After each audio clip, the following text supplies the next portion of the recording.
मेरी मैया झुलनी मिया के छाँव में हाँ छाँव में बाजरुन झुट पे जनिया पाँव में अय्या सातो बहनिया गाँव में बाजरुन झुट पे जनिया पाँव में अय्या सातो बहनिया गाँव में।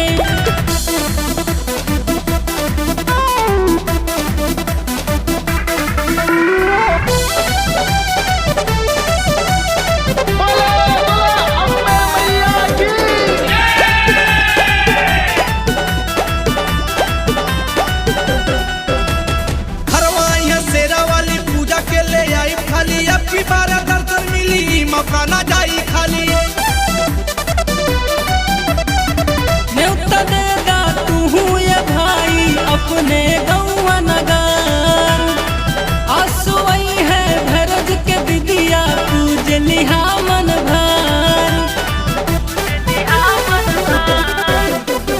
न्योता देगा तू ये भाई अपने गौवा नगर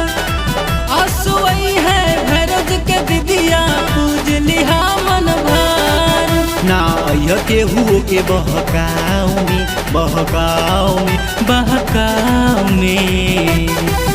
बाजरुन झुट बजनिया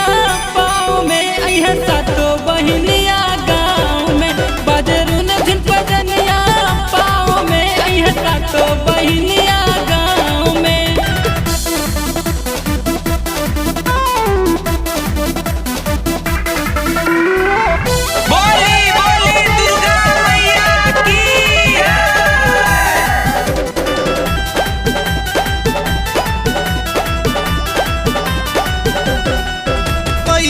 गीत बजाई के डीजे पे कमर हिलाई के नाचल जाई एक के साथ ठुमका खूब लगाई के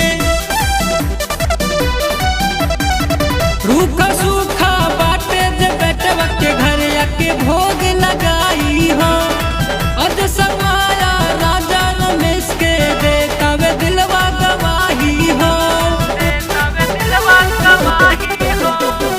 रूखा सूखा बाटे जे बेटवा के घर आके भोग लगाई हो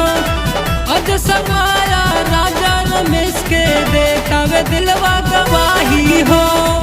दिन पौवा के छाँव में